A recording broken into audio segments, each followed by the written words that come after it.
कालिदास कोळंबकर विधानसभेचे हंगामी अध्यक्ष, राज्यपालांनी दिली पद आणि गोपनीयतेची शपथ।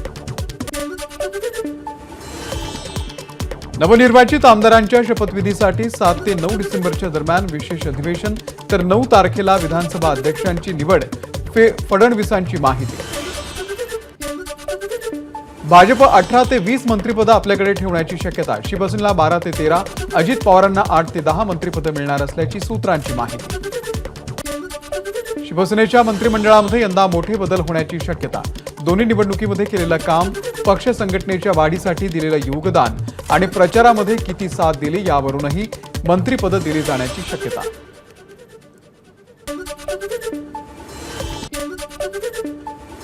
महाराष्ट्र काँग्रेसकडून गटनेता आणि प्रतोद निवडीचे अधिकार खरगेंना, महाराष्ट्रामधील निवडून आलेल्या आमदारांचा एकमताने निर्णय, काँग्रेस वर्किंग कमिटीकडे तसं पत्रही सुपूर्द।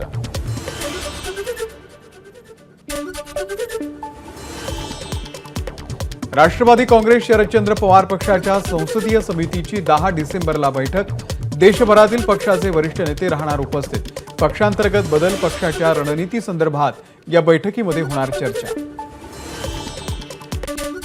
राज्यामध्ये ईव्हीएम व्हीव्हीपॅट पडताळणीसाठी 104 अर्ज, राज्यातील 755 केंद्रांवरती मतपडताळणी, निवडणूक आयोगाची माहिती।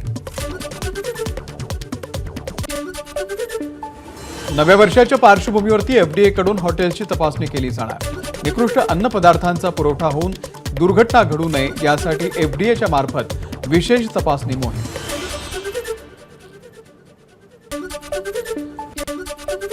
दादरच्या चैत्यभूमीवरती राज्यपाल, मुख्यमंत्री देवेंद्र फडणवीस, उपमुख्यमंत्री एकनाथ शिंदे आणि अजित पवार यांच्याकडून अभिवादन। नव्या सरकारच्या शपथविधीनंतरचा हा पहिलाच मोठा सरकारी कार्यक्रम।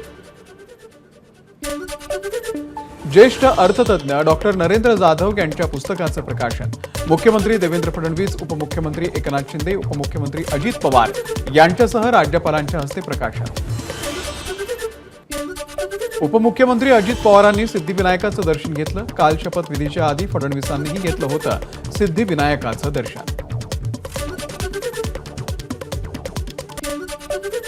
पूजा केडकरची नॉन क्रिमिलियर सर्टिफिकेट सुनावणी प्रकरणीमध्ये आता औरंगाबाद खंडपीठाची याचिका, अहिल्यानगर आणि पुणे जिल्हाधिकारी सोडून इतर कुणाकडेही सुनावणी हस्तांतरित करावी, पूजा केडकर यांची मागणी।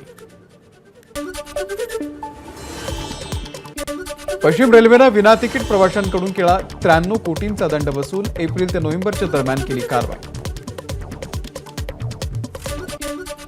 बोईसर तारापूर औद्योगिक कार्यक्षेत्रामध्ये कारखान्यांमधून निघणारं रासायनिक सांडपाणी नाल्यामध्ये सोडल्याचं समोर, प्रदूषण नियामक मंडळानं तपासणीसाठी घेतले होते पाण्याचे नमुने। महायुतीच्या शपथविधीनंतर जेजुरीच्या खंडेरायाच्या मंदिरामध्ये दुग्धाभिषेक, मार्तंड देवस्थानाकडून दुग्धाभिषेक सरकारच्या हातून चांगले निर्णय होऊ देत, असं खंडेरायाला घातलं साकडं। पुण्यामध्ये गेल्या 4 दिवसात 5 हत्या, पुणे पोलीस आयुक्तालयाच्या हद्दीमध्ये वेगवेगळ्या भागात झालेल्या 5 हत्यांनी कायदा आणि सुव्यवस्थेचा प्रश्न ऐरणीवर। कोल्हापूर शहराच्या हद्दवाढीच्या विरोधामध्ये कृती समितीचा तीव्र आंदोलनाचा इशारा, हद्दवाढीसाठीच्या प्रस्तावित 42 गावांना 6 वर्षात निधी न दिल्यानं विकास रखडल्याचा कृती समितीचा आरोप। कोल्हापूर जिल्ह्यामध्ये विषबाधेच्या 2 घटनांमध्ये 5 जणांचा मृत्यू, मुरगुडमध्ये 2 चिमुकल्यांचा अन्नातून झालेल्या विषबाधेमुळे मृत्यू, तर करवीर तालुक्यामधल्या मांढरे गावामध्ये 2 सख्ख्या भावांचा मृत्यू। सोलापूरच्या माळशिरस तालुक्यातील कण्हेर गावामध्ये शेतकऱ्याचा जवळपास 30 ते 32 एकर ऊस जळून खाक, आगीचं कारण स्पष्ट। कुंभमेळ्याच्या पार्श्वभूमीवरती नाशिक महानगरपालिकेच्या आराखड्यामध्ये 60% कपात, निधी मिळण्याची शक्यता नसल्यानं विभागीय आयुक्तांकडून छाननी, नाशिक पालिकेचा अत्यावश्यक आराखडा 15,000 कोटींवरून 7,000 कोटी रुपयांवर। धुळ्यातही वंचितची ईव्हीएमच्या विरोधामध्ये जनआंदोलनासह स्वाक्षरी मोहीम, इथून पुढे सगळ्या निवडणुका या बॅलेट पेपरवरती घेण्याची वंचितची मागणी। अहिल्यानगर शहरामध्ये वंचित बहुजन आघाडीची ईव्हीएमच्या विरोधामध्ये स्वाक्षरी मोहीम, महापरिनिर्वाण दिनाचं औचित्य साधत बाबासाहेबांना अभिवादन करत राबवली स्वाक्षरी मोहीम। नाशिक जिल्हा बँकेकडून कर्जदार शेतकऱ्यांच्या जमिनीचे लिलाव पुन्हा एकदा सुरू. निवडणुकांमुळे 2 महिना आधी प्रशासनानं कारवाई थांबवली होती. नाशिक शहरामध्ये चेन स्नॅचिंगच्या घटनांमध्ये वाढ. नाशिक शहरात गेल्या 5 दिवसात 11 चेन स्नॅचिंगच्या घटना, यात 5.5 लाखांहून अधिकचा ऐवज चोरीला. अहिल्यानगरमध्ये झालेल्या पावसाचा कांदा उत्पादकांना मोठा फटका. कांद्याच्या पोत्यात पाणी शिरल्यानं शेतकऱ्यांचं मोठं नुकसान. चाळीसगाव राष्ट्रीय महामार्गावरती रस्त्याचं काम अपूर्ण, तरीही टोल वसुलीला सुरुवात. त्याला विरोध करत अवैध आणि नियमबाह्य पद्धतीनं बेकायदेशीर टोल वसुली होत असल्याचा आरोप करत ग्रामस्थांकडून रोष व्यक्त. काल देवेंद्र फडणवीसांनी मुख्यमंत्रीपदाची शपथ घेतल्यानंतर नागपूरमधील शासकीय बंगल्याच्या बाहेर पाट्या बदलल्या. रामगिरी बंगल्याच्या बाहेर फडणवीसांच्या तर देवगिरी बंगल्याच्या बाहेर शिंदेंच्या नावाची पाटी. नागपूरच्या दीक्षाभूमीवरती बाबासाहेबांच्या स्मृतीला वंदन करण्यासाठी अनुयायांची मोठी गर्दी. विदर्भातल्या वेगवेगळ्या भागातून मोठ्या संख्येनं बाबासाहेबांचे अनुयायी नागपूरमधल्या दीक्षाभूमीवरती. माजी आमदार यशोमती ठाकूर यांच्या नेतृत्वात काँग्रेसची अभिवादन यात्रा. बाबासाहेबांना अभिवादन करत काढली बाईक रॅली. कर्नाटकचे सर्वात युवा आमदार प्रदीप ईश्वर यांनीही लावली उपस्थिती. भंडाऱ्यामध्ये समता सैनिक दलाच्या पथकाकडून बाबासाहेबांना मानवंदना. बुद्धवंदना म्हणत महामानवाला केलं अभिवादन. वाशिममध्ये डॉक्टर बाबासाहेब आंबेडकर यांना अभिवादन करण्यासाठी गर्दी. शहरातल्या डॉक्टर बाबासाहेब आंबेडकर चौकामध्ये सकाळी 5 वाजल्यापासूनच गर्दी. बुलढाण्यामधील खामगाव शहरामध्ये अवैधरित्या वैद्यकीय व्यवसाय करणाऱ्या बंगाली तरुणाला अटक. दरम्यान जिल्ह्यामध्ये आतापर्यंत 500च्या वर अवैध वैद्यकीय व्यावसायिक असल्याची माहिती.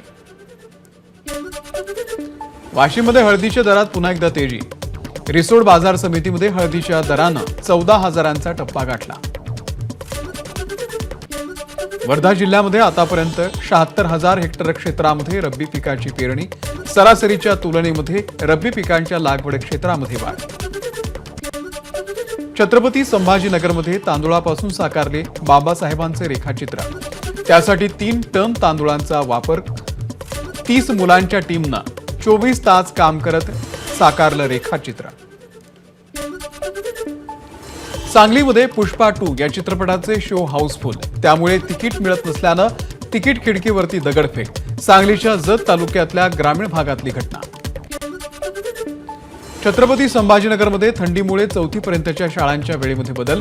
सर्व पूर्व प्राथमिक ते 4थी पर्यंतचे वर्ग सकाळी 9 किंवा 9 नंतर भरवण्याचे शिक्षण अधिकाऱ्यांचे आदेश. छत्रपती संभाजीनगरमध्ये पावसाच्या सरी. नागरिकांची पावसामुळे धावपळ. जालना जिल्ह्यात अनेक ठिकाणी अवकाळी पावसाची हजेरी. पावसामुळे मोसंबी, द्राक्ष आणि डाळिंबासारख्या फळपिकांचं मोठं नुकसान होण्याची शक्यता. धाराशिव जिल्ह्यामध्ये बिबट्याची दहशत. परंडा तालुक्यामध्ये आढळले बिबट्याचे ठसे. बिबट्यानं 12 जनावरं फस्त केल्यानं नागरिकांमध्ये भीतीचं वातावरण. रत्नागिरीमध्ये कोकणातील महाविकास आघाडीच्या नेत्यांनी एकत्र येत केलं ईव्हीएमच्या विरोधामध्ये आंदोलन. ईव्हीएम नको, मतपत्रिकांवरती मतदान घ्या अशी घोषणाबाजी. महापरिनिर्वाण दिनाच्या निमित्तानं महाडच्या चौदार तळ्यावरती गर्दी. भीम अनुयायांची बाबासाहेबांना आदरांजली. रत्नागिरीच्या मंडणगड तालुक्यातल्या आंबवडे या मूळ गावी भीम अनुयायांनी बाबासाहेबांना केलं अभिवादन. आंबेडकर स्मारकामधील बाबासाहेबांच्या पुतळ्याला अभिवादन. सिंधुदुर्ग जिल्ह्यामध्ये अवकाळी पाऊस. जिल्ह्यातील काही भागांमध्ये सलग 2 दिवस पाऊस कोसळल्यामुळे आंबा आणि काजू उत्पादक शेतकरी चिंतेमध्ये. सिंधुदुर्ग जिल्ह्यातील सावंतवाडी ते दोडामार्ग या सह्याद्रीच्या पट्ट्यामध्ये तब्बल 8 पट्टेरी वाघांची नोंद. पहिल्यांदाच एवढ्या मोठ्या प्रमाणात वाघांची अधिकृतरित्या वनविभागाची दप्तरी नोंद. रायगडच्या खोपोलीमधील उंबरे गावाच्या जवळ अंगावरती भिंत कोसळून 6 कामगार जखमी. एक खासगी कंपनीचं काम सुरू असतानाची घटना. सर्व कामगारांवरती सरकारी रुग्णालयात उपचार. रायगड जिल्हा परिषदेच्या फरार डॉक्टरला अटक. सरकारी नोकरीचा आमिष दाखवून 4घांना घातला होता लाखोंचा गंडा. या प्रकरणामध्ये नेरळ पोलीस ठाण्यामध्ये गुन्हा दाखल. सिंधुदुर्गच्या बांदाजवळ दारूची बेकायदेशीर वाहतूक. कोल्हापूरमधील 2घांवरती गुन्हा दाखल. राज्य उत्पादन शुल्क विभागाची कारवाई.